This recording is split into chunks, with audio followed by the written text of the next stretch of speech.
Assalamualaikum warahmatullahi wabarakatuh. Perkenalkan, nama saya Nur Fitriani dari SMP 1 Waringin Kurung.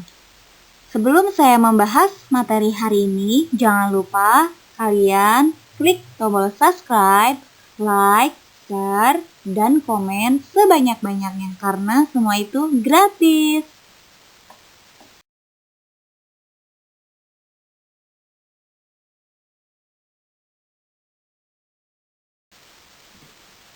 Bagaimana menurut pendapat kalian tentang gambar di bawah ini? Ya, benar sekali bahwa ini merupakan salah satu contoh dari pencemaran lingkungan. Materi yang akan kita bahas kali ini adalah pencemaran lingkungan. Maka dari itu, jagalah lingkungan sekitar kita agar tetap bersih karena pada saat lingkungan kita sudah tercemar, maka akan mengganggu suatu ekosistem yang ada di dalamnya.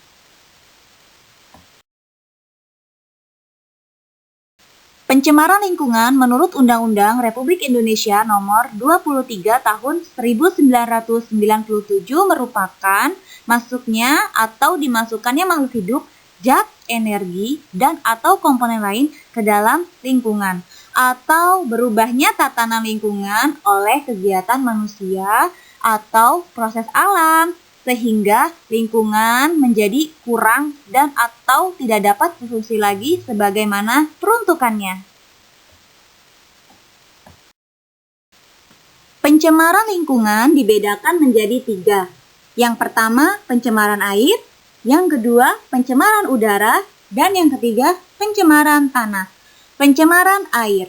Faktor penyebab pencemaran air yang pertama, limbah industri berupa logam berat. Yang kedua, limbah rumah tangga berupa limbah organik dan limbah anorganik. Limbah organik, limbah yang dapat diuraikan oleh mikroorganisme. Contohnya seperti kulit buah, sayuran, sisa makanan, kertas, kayu, daun. Yang limbah anorganik, contohnya seperti besi, aluminium, plastik, kaca, dan kaleng. Yang ketiga, limbah pertanian berupa insektisida, herbisida, dan pestisida. Jumlah pupuk yang berlebihan pada sektor pertanian maka akan dapat mengakibatkan keseimbangan ekosistem air.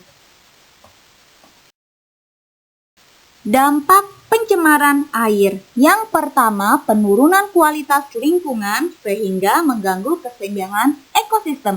Yang kedua, gangguan kesehatan yang disebabkan oleh bakteri seperti diare, disentri, hepatitis A, dan lain-lain. Yang ketiga, pemekatan hayati. Pemekatan hayati merupakan proses peningkatan kadar bahan pencemar dengan melewati tubuh makhluk hidup. Bahan pencemar memasuki lingkungan melewati rantai makanan dan jaring-jaring makanan. Seperti di perairan yang sudah tercemar oleh bahan beracun. Bahan beracun tersebut akan meresap ke tubuh alga.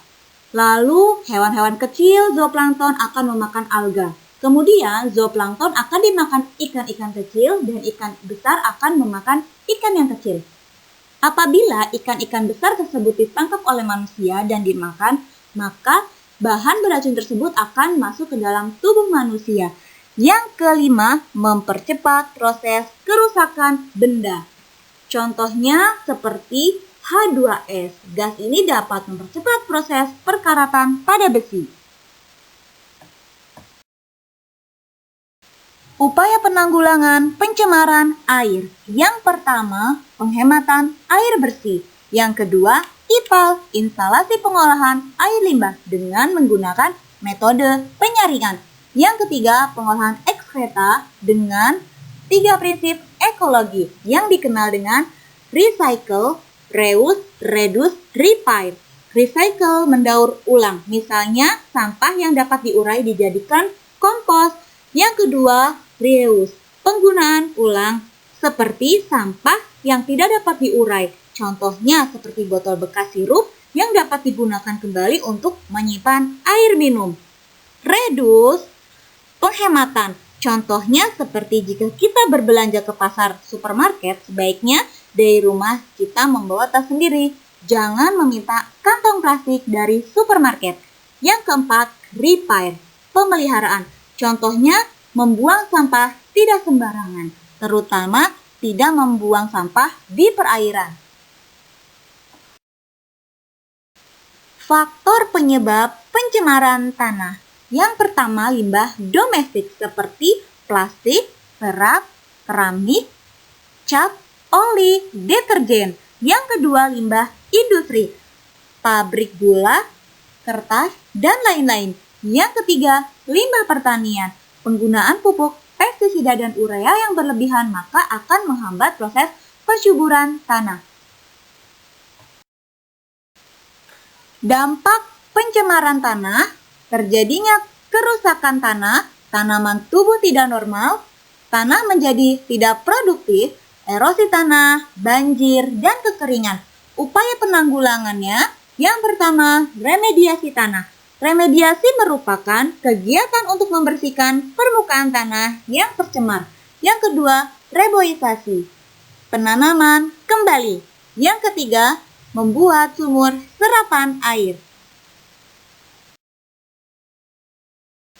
Faktor penyebab pencemaran udara. Yang pertama, aktivitas alam, seperti adanya bencana alam. Contohnya, meletusnya gunung berapi yang dapat menghasilkan abu vulkanik yang dapat mencemari udara di sekitar, yang berbahaya bagi kesehatan manusia dan tanaman. Yang kedua, aktivitas manusia, seperti asap kendaraan, asap-asap industri, asap rokok, pembakaran sampah, dan senyawa kimia buangan seperti CFC dan lain-lain.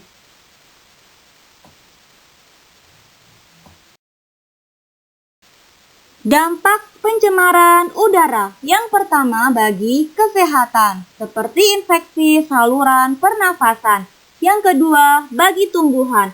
Abu vulkanik dari meletusnya gunung berapi akan membuat udara tercemar dan memicu terjadinya hujan asam.